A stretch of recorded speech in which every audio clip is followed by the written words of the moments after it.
শীতলক্ষা সমাজ কল্যাণ সংসদের উদ্যোগে ৫০০ ফ্যামিলির মাঝে মানবিক সহায়তা সামগ্রী বিতরণ অনুষ্ঠিত হয়েছে। নারায়ণগঞ্জ থেকে সোহেল রানার পাঠানো তথ্যচিত্রে বিস্তারিত জানাবো আপনাদের। নারায়ণগঞ্জ সিটি কর্পোরেশনের ৪ নং ওয়ার্ডে মানবিক সেবামূলক কার্যক্রমের অংশ হিসেবে ৫ শতাধিক অসহায় ও দুস্থদের মাঝে সহায়তা সামগ্রী বিতরণ করেছে শীতলক্ষা সমাজ কল্যাণ সংসদ। ১১ই জুলাই রোজ শনিবার বাদ আসর আম্বর পেপার মিলস বালুর মাঠে আয়োজিত এই অনুষ্ঠানে প্রধান অতিথি হিসেবে উপস্থিত থাকতে না পারায় সরকারি প্রোগ্রামে ব্যস্ত থাকায় ভিডিও কলে দুঃখ প্রকাশ করেছেন নারায়ণগঞ্জ জেলা পরিষদের প্রশাসক অধ্যাপক মামুন মাহমুদ।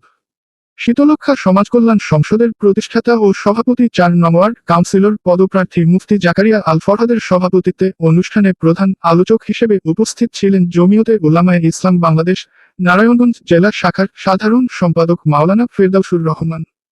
অনুষ্ঠানে বিশেষ অতিথি হিসেবে উপস্থিত ছিলেন জমিয়তে উলামায়ে ইসলাম বাংলাদেশ সিদ্ধিরগঞ্জ থানা শাখার সভাপতি মুফতি তৈয়ব আল হুসাইনি, উত্তর আজিপুর শাহী জামে মসজিদের খতিব হযরত মাওলানা জাকির হুসাইন, আটি কেন্দ্রীয় জামে মসজিদের খতিব হযরত মাওলানা লুৎফুর রহমান এবং উত্তর আজিপুর বাইতুল মামুর কসাইপাড়া জামে মসজিদের খতিব মাওলানা মুহিউদ্দিন।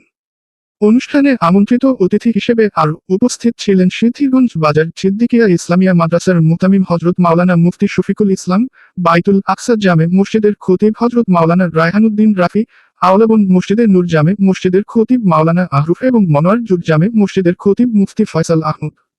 মানবিক এই আয়োজনে স্থানীয় গণ্যমান্য ব্যক্তিবর্গ, এলাকার মুরব্বিয়ান এবং সংশ্লিষ্ট সংগঠনের সদস্যরা উপস্থিত ছিলেন।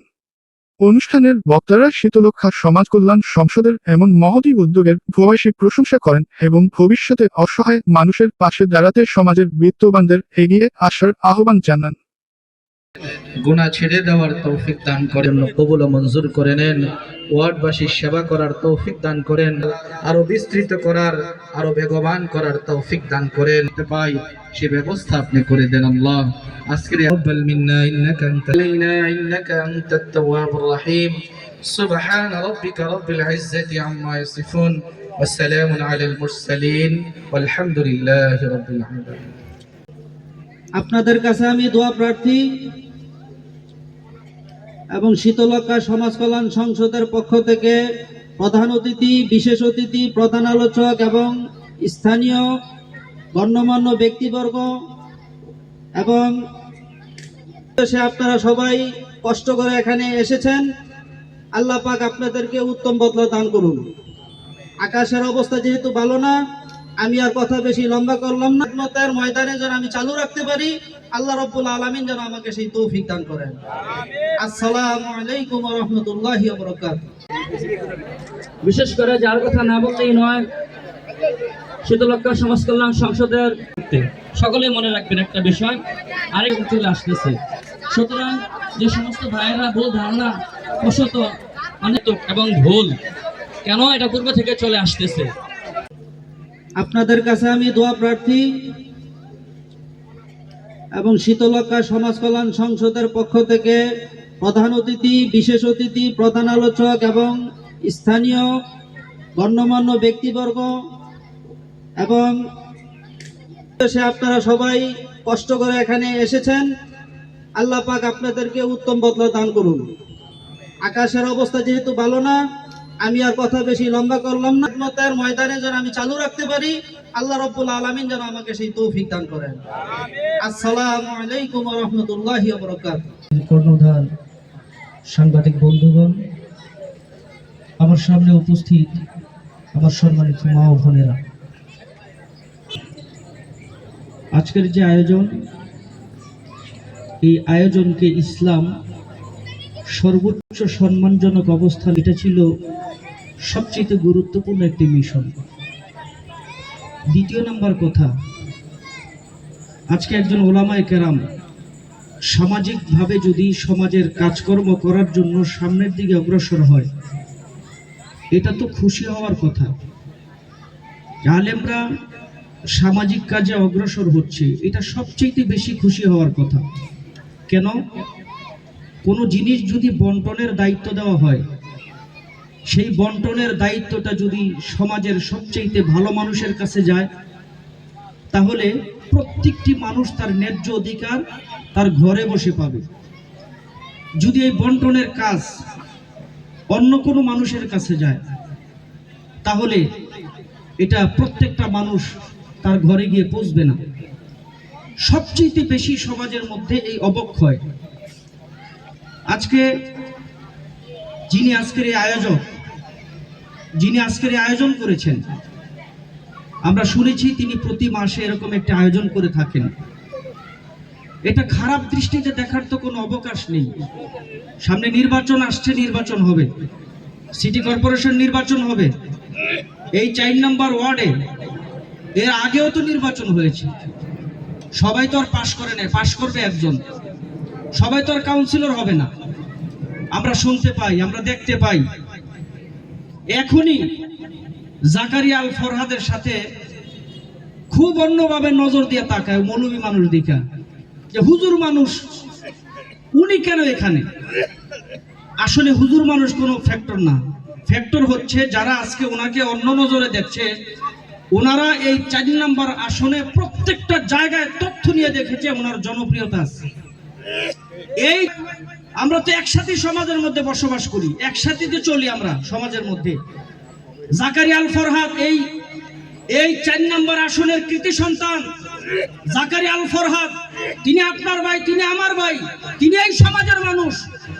তিনি অবশ্যই তার অধিকার আদায় করার জন্য, আপনাদের অধিকার আদায় করার জন্য যা যা করা দরকার তিনি তাই করবেন। সামনে নির্বাচন হবে, অবশ্যই এই 27টি ওয়ার্ডের মধ্যে ওলামায়ে কেরাম এই 4 নম্বর আসনে সর্বোচ্চ গুরুত্ব দিবেন এবং আমরা 27টি ওয়ার্ডের মধ্যে এই 4 নম্বর আসনে সর্বোচ্চ গুরুত্ব দিয়ে ওলামায়ে কেরামের প্রতিনিধি হিসেবে আগামী সিটি কর্পোরেশন নির্বাচনে 4 নম্বর ওয়ার্ডে সর্বোচ্চ ভোটে আমরা জাকারিয়া আল ফরহাদকে নির্বাচিত করে আমরা জনপ্রতিনিধি হিসেবে দেখতে চাই। আপনারা সবাই একমত? সবাই হাত উঠান, সবাই হাত উঠো ভাই। দেখে তাকবীর দেন, নারায়ে তাকবীর। আরে জোরে কর না, নারায়ে তাকবীর। এই কাজটা অব্যাহত রাখবেন, আপনারা তা করবেন, আপনারা তাকে সহযোগিতা করবেন। উভয়ের সহযোগিতার কারণে আমরা এই প্ল্যাটফর্মটাকে ধরে রাখতে পারবো। আপনাদেরকে সালাম জানিয়েছেন আজকের প্রধান অতিথি অধ্যাপক মামুন মাহমুদ সাহেব। ওনার শিল্পকলা একাডেমিতে প্রোগ্রাম ছিলেন, সরকারি প্রোগ্রাম, ওখানে প্রোগ্রাম ছিল 3:30 থেকে। এই বৃষ্টি বাদল প্রতিকূল আবহাওয়ার কারণে এই প্রোগ্রামটা শুরু হতে দেরি হয়ে গেছে, এই কারণে তিনি ওখানে আটকা পড়েছেন, আপনাদের কাছে দুঃখ প্রকাশ করেছেন। আবার যদি কখনো কোনোদিন এই শীতলক্ষা সংসদ যদি ডাকেন তাহলে তিনি সাড়া দিবেন অবশ্যই। আমি সকলের কাছে দোয়া চাই এবং প্রত্যেককে আমি বলবো, আপনারা আপনাদের অধিকার যদি বুঝে নিতে চান তাহলে আপনাদের সর্বপ্রথম যেই চয়েস, সেই চয়েসটা 1 নম্বরে রাখতে হবে। ভালো মানুষের পক্ষে থাকতে হবে, ভালো মানুষের সাথে চলতে হবে, আলেমদের পিছনে চলবেন, আলেমদের সাথে থাকবেন। আলেমরা কখনো মানুষের ভাগ্য নিয়ে ছিনিমিনি খেলে না, আলেমরা কখনো মানুষকে উল্টা পথের দিকে ডাকে না, আলেমরা কখনো নিজের পেট ভারী করার জন্য কোনো কাজ করে না। অবশ্যই জাকারিয়া আল ফরহাদের পক্ষ থেকে, জাকারিয়া আল ফরহাদের কাজে যদি আল্লাহ তাআলা কোনো দায়িত্ব দিয়ে থাকেন, যদি তাকে সিলেক্ট করে থাকেন, তাহলে অবশ্যই তিনি আপনাদের ভাগ্যের জন্য তিনি লড়াই করবেন, আপনাদের পক্ষে কথা বলবেন, মানুষের উন্নয়নের পক্ষে থাকবেন। এ আহ্বান জানাই জমিয়ত উলামা ইসলামের বাংলাদেশের পক্ষ থেকে। আমি জাকারিয়া ভাইকে ধন্যবাদ জানাই। আজকে যারা এখানে উপস্থিত হয়েছেন আমি সকলকে ধন্যবাদ জানাই। সবচেয়ে বেশি যারা কষ্ট করে এখানে বসেছেন, দীর্ঘ সময় পর্যন্ত অপেক্ষা করছেন, আপনাদেরকে আমার অন্তরের অন্তঃস্থল থেকে ধন্যবাদ জানাই। ভবিষ্যতে দেখা হবে, সব জায়গায় দেখা হবে, শুধু ত্রাণের ময়দানে দেখা হবে না, ভোটের ময়দানেও দেখা হবে, হক ময়দানেও দেখা হবে, লড়াইয়ের ময়দানেও দেখা হবে। রাজি আছেন না ইনশাআল্লাহ? আল্লাহ তাআলা আমাদের সকলকে কবুল করে। সকালে বলে আমিন। এই বলে আমি আমার বক্তব্য শেষ করছি। আসসালামু আলাইকুম ওয়া রাহমাতুল্লাহ। আমি একটা কথা বলবো, অর্থাৎ জাকারিয়া সাহেব কেন এই পথে আসলেন। মানুষ তুমি কামে কিনলে গাইবা, তুমি হুজুর মানুষ, তুমি কামে কেন আসবা? তখন আমি তাকে বলছিলাম আমি বলেছি এখানে আসার একটাই কারণ হলো, এটা আমাদের ওলামায়ে কেরামের কাজ হলো তালিম তাআল্লুম, শিক্ষা দীক্ষা, তাজকিয়া নফস, মুসলিম বৌদ্ধ খ্রিস্টান মুসলমান সব জাতির মধ্যে আপনি করবেন আল্লাহর কাছে পাওয়ার জন্য। এই পেশারা থেকে, অর্থাৎ এই কাজটা থেকে আমরা দূরে থাকার কারণে আজকে এই কাজ যারাই করে কমিশন বাণিজ্য করে। একটা প্যাকেট দিতে গেলে তাকে 100 টাকা 200 টাকা দিতে হয় তার নেতাদেরকে। এটা আমরা পদে পদে দেখেছি। আর যেখানে ওলামায়ে কেরাম এই নেতৃত্বে আছে, দায়িত্বে আছে, আপনি খবর নিয়ে দেখেন কমলপুর লক্ষ্মীপুরের মানে খালেদ সাইফুল্লাহ সাহেব, উনি নিজে মাথায় করে নিজের ঘাড়ে করে চাউলের বস্তা, ডাইনের বস্তা, টিনের বস্তা পাশে বাড়িতে পৌঁছে দিয়েছেন জনগণ। গুরুত্বপূর্ণ সামাজিক একটা দায়িত্ব থেকে আয়োজিত বিশেষ অতিথি